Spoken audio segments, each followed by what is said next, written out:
欧洲在被排除参加美俄会议，被美国国务卿卢比奥和俄罗斯外长拉夫罗夫称为刺激者后，态度已经十分明显，即要依靠自己的力量，尽力让这场战争以有利于乌克兰和整个欧洲的情况结束。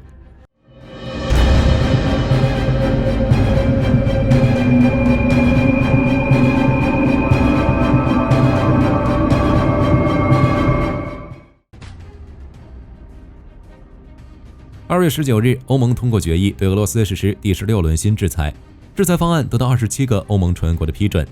法国外长证实称，新制裁将重点打击俄罗斯经济支柱的能源产业，其中包括对13家银行、73艘用于石油出口的影子舰队油轮，以及分阶段禁止某些俄罗斯铝产品出口。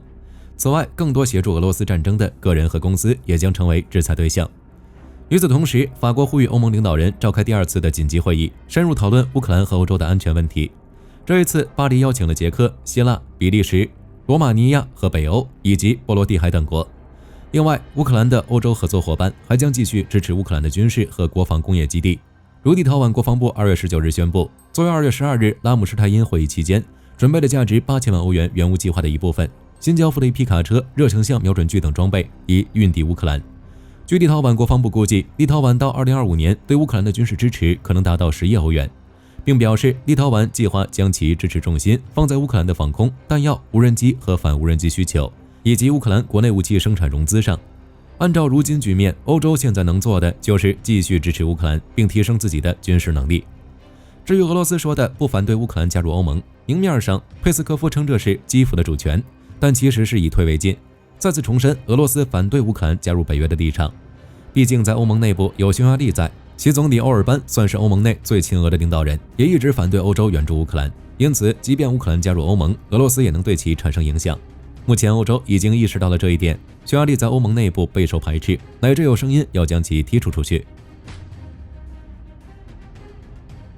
2月19日，据华盛顿邮报报道，特朗普政府已下令美国国防部和美国军队的高层领导制定大规模削减计划，要在未来5年内每年削减8%的国防预算。在美国知情人士向路透社透露的一份备忘录中，美国国防部长赫格塞斯已下令在2月24日之前制定出拟议的削减措施。不过有17个部门不受此限制，其中包括在美国南部边境的行动、核武和飞弹防御的现代化，以及采购潜艇、攻击无人机和其他弹药等项目。知情人士还透露称，赫格塞斯似乎并不想大幅削减预算，只是考虑重新安排资金的轻重缓急，以更好地满足特朗普政府的国家安全优先事项。此外，美国政府效率部现已将目标对准了美国国防部。据悉，美国政府效率部的工作人员已于18日进驻五角大楼，并在下班时间前收到了一份试用期员工名单。据悉，美国国防部约有95万名本职雇员，但目前尚不清楚有多少员工处于试用期。这里的试用期通常是指在当前岗位任职1到2年的联邦雇员，无论他们在此之前是否在其他职位任职过，在试用期内，员工通常可以被解雇，且没有任何上诉的权利。除了提供试用期员工名单外，美国防部官员们还被要求列出他们希望保留的人员，并提供具体理由。不过，据华盛顿邮报报道，预计豁免人员数量极为有限，大规模裁员可能会在本周发生，只有现役军人不会受到影响。这2次行动相当于对美国政府最大部门国防部发动的猛烈的攻击，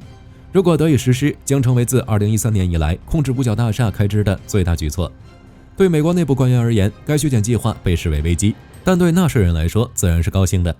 2月18日，美国财部长贝森特在接受福克斯新闻采访时说，迄今为止，政府效率部已确定可节省约500亿美元。他说，这是一个非常好的开始。同时，他还补充说，政府效率部计划的最终节省成本可能占美国 GDP 的数个百分点。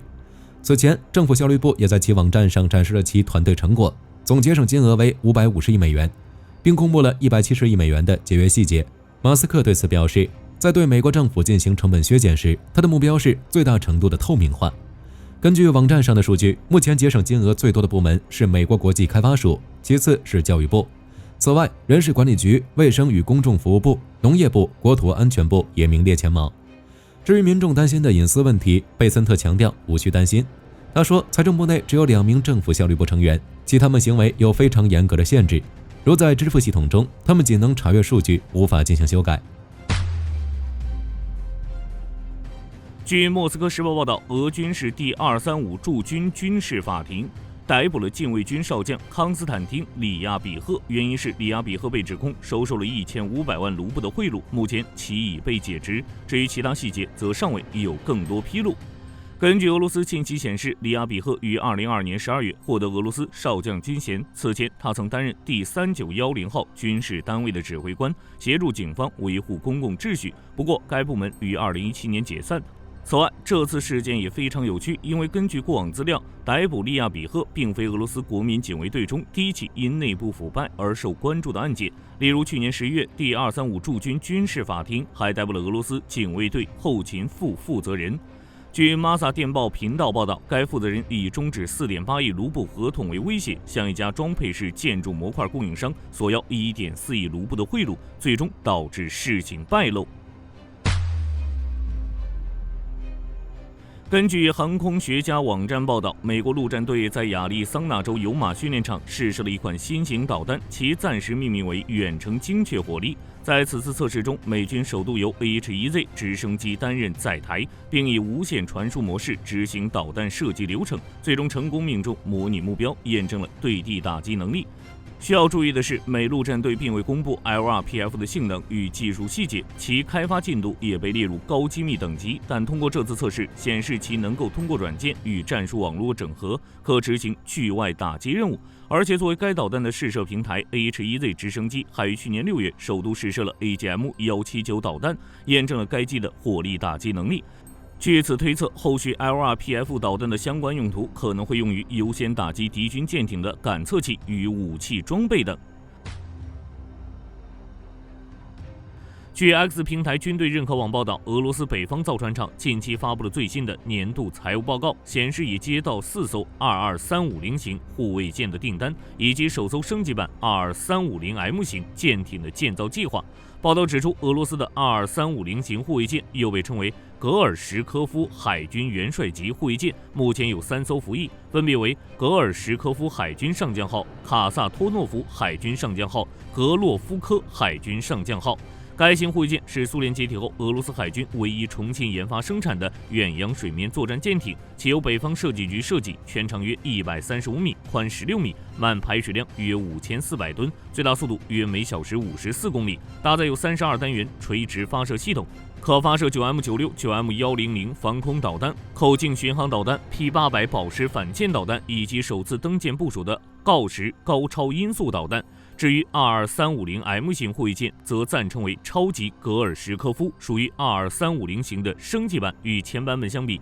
，22350M 型护卫舰的整体性能得到全面提升，其满排水量提升至7000吨，推进系统也做了升级优化，以全燃气联合动力装置取代了柴油燃气交替动力配置，航程可超过7000海里。同时还采用了 AESA 雷达和作战管理系统，能够实现处理目标和协调多领域作战。此外，该舰还配备了64单元垂发系统、声纳套件、鱼雷和反潜导弹，并可容纳最多2架K-27直升机或无人机，以提高侦察和反潜能力。